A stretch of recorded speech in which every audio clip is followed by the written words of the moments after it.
Have you ever noticed how the biggest regrets happen in a rush? A rush to respond, a rush to prove, a rush to fix, a rush to escape the feeling. Today, I want to offer you something that sounds almost ridiculous. What if your first step toward freedom is a step backward? When we feel pressure inside, anger, fear, craving, shame, our mind often says, go forward, do something, fix it, win, run. And sometimes that forward motion helps, but a lot of the time, forward motion is the trap. Because forward in that moment often means the same old reaction, wearing a new outfit. And here's the uncomfortable truth. In stress, we can become more automatic, more habit-driven, less flexible. Sometimes the moment that most needs freedom is the moment that feels least calm.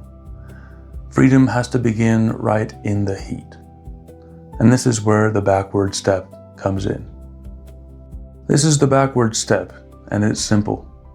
Step 1, stop. Not forever, not dramatically, just stop the next automatic move. Step 2, take one step back. Yes, your actual foot if you can, because your body teaches your mind. Either way, it gives you some much needed space. Step 3, observe. What am I feeling? What story is my mind telling? What urge is here? And step 4, proceed mindfully. Not perfectly, mindfully. Choose the next right move. I'm going to add 2 tiny power-ups that are strongly supported in the research. A slow exhale and naming what you feel, such as anger or tension. Let's practice right now. Not because you're in a crisis, but just so your nervous system knows the path. Wherever you are, soften your shoulders. Okay. Imagine something small but real, a message you don't want to answer, a person who pushes your buttons, a craving, or a worry spiral that starts grabbing your steering wheel. Now, step back, literally if you can. Exhale slowly, like you're fogging a window.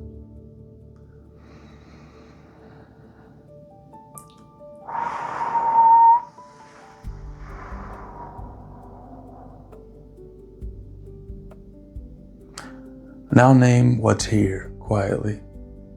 Anger, fear, craving, tightness. No judging, just naming. And ask a single question. What would the next most free version of me do in the next 10 seconds?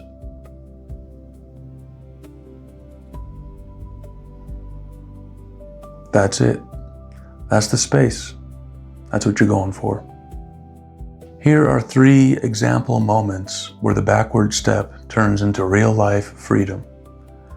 First example, conflict. Before you defend, explain, or attack, step back, exhale, name it, then choose, do I want to be effective or just loud? Second example, cravings and compulsions. Cravings rise, peak, and fall, more like waves than commands. So you step back, exhale, and you surf the wave for 30 seconds. You don't argue with the urge, you don't obey it, you just ride it. Third example, anxiety.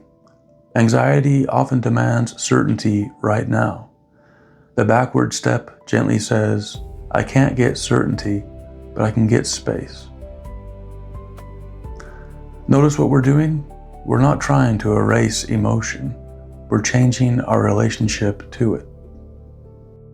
Now let's enter a moment of anger. You have just written up an angry reply.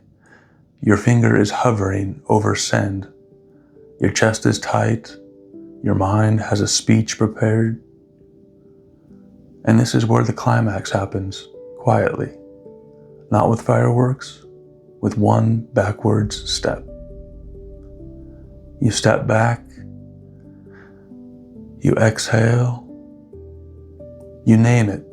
This is anger. And suddenly you can see options that weren't visible 1 second ago. That's freedom, not the freedom of never feeling tempted, the freedom of not being owned by the temptation.